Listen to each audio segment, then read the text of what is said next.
WDLC Country, legendary country, and Port Pride 5 on a Wednesday. It's Michelle Taylor, and always welcoming our guests with us on the phone today. I have Dr. Natasha Walkowicz. She's the Assistant Superintendent at Port Jervis City Schools for Curriculum and Instruction. Doctor, how are you? Good morning. Happy Valentine's Day. Good morning. Happy Valentine's. So what do you do as a assistant superintendent for Valentine's Day? Like, what does that look like for you? Oh, first I'm going to kindergarten because they in pre-K, our pre-K program, because they always have lovely things going. They love you up all the time. So other than that, our days are some of the responsibilities I have working on curriculum instruction with teachers and our principals. Designing conference day. We had a conference day on Monday. So that was one of my responsibilities, is to design some of our training and learning for our teachers and staff. Other things, bringing new programs. We have a lot of new college courses at the high school. Okay. We have over 30. That was something I worked with the principal. And not only do we offer over 30 college courses to students, they're at no cost to families. So we wrote some grants to make that happen for our families of Port Jervis. Yeah, we're like the one, I can't find anyone else who does that, to all families. Yeah, so. To all, so you don't have to qualify. My girls, we had to pay, but as a parent, it was much less expensive. So I'm like, get in there. And they did. And what was great for them is they were able to take a lot of their first semester credits as a freshman, which is so helpful, right? Yep. Which colleges are we affiliated with? We have a few. So we're at SUNY Orange, SUNY New Paltz is one, ESF, Albany. Depending on the courses. Oh, and Mount St. Mary is a big one, support to us. And we've designed, those are some of the new colleges. We've been with SUNY Orange for quite some time. And it's not just calculus anymore that kids can take. We have different pathways. So what we did with the principal and the teachers is we designed different pathways that students might be interested in for college, in the arts, STEM, which is science and math, in our business, technology, history, and English. So within those pathways that kids might be interested in going to study, we developed college courses that support those pathways. So a student might be able to take a music class that's a college level class, as well as an art class, or a pre-calculus class for college. So there's different options for different types of students that with their interests, what they might be going to college for, just to give them a head start. Sure.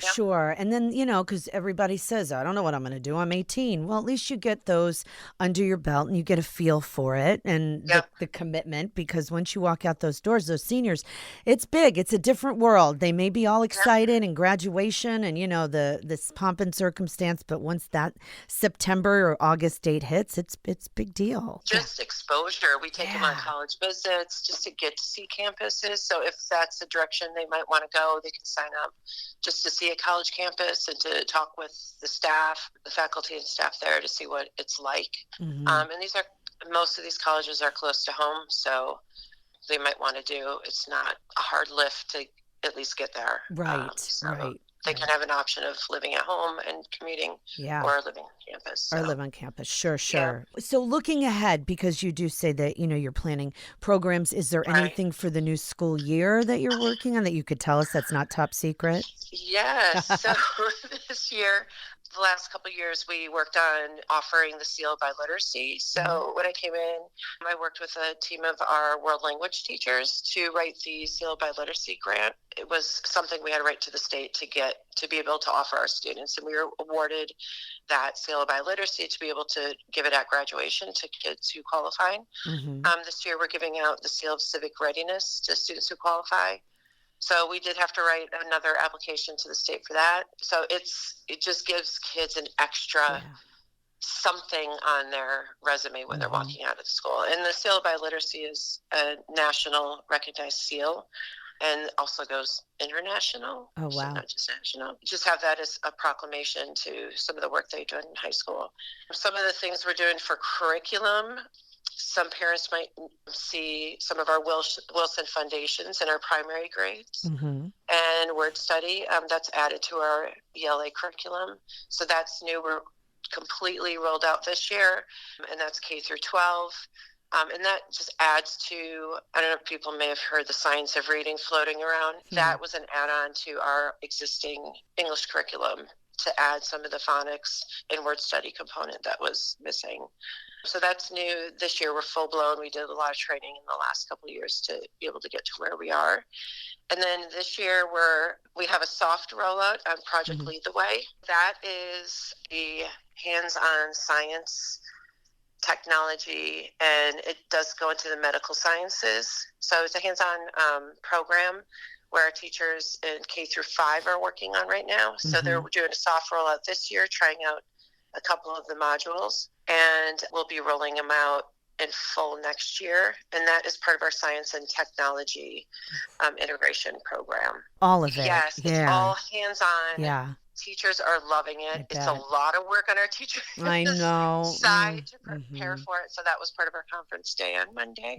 And then our 6 to 12, it's a lot more specific for what they're being trained on. So we are rolling that out next year and the year after for some of their modules. So those are going to be elective courses in the sciences, technology, and medical sciences. And we'll be partnering with a new college to give college credit for some of those courses at the high school level. There'll be more courses to come. Sure. And that will be with Rochester Institute of Technology. Okay, with RIT, yeah.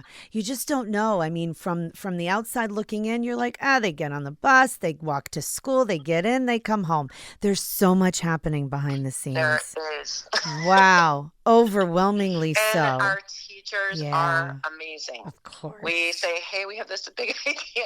Yeah. And I run the education committee, and we have a subcommittee for reading, writing. And our teachers show up after school with our administration. They're interested and invested in students. This is a huge lift for teachers. You know, on top of teaching during the day, a lot of, especially like Project Lead the Way, that happens in the evenings, you know, for hours on end. Yeah. It's a lot for them to take on, but they do it with grace, and it's for kids. Yeah. So they're on board. They're in. And I'm just so proud of what we've been able to accomplish, and it's a lot. I bet. I have to admit, I can't believe that we're able to do all this, and it's amazing. And they're doing it, and they're happy and with a smile. It is a struggle. We have our families that they have to tend to, but yet there's a passion for being an educator. And I feel it with you and just hearing your words. And I want to thank you, Doctor, for being here with me. You. Yeah. And again, have fun with our pre-K and our kindergartners this morning. I'm going to let you go because they're coming in, and we'll talk towards the end of the school year before graduation and get caught up and see what's happening for 2024-25. Okay? Sounds great. All right. Thank you. Thanks for your time. Thank you. All right. Bye. And there she goes. Yeah, it's Dr. Natasha Walkowicz, the Assistant Superintendent at Port Schools for Curriculum and Instruction. Wow, what a treat. The inside to what's happening in our district here in Port Jervis. Port Pride 5 continues. More coming up on WDLC Country.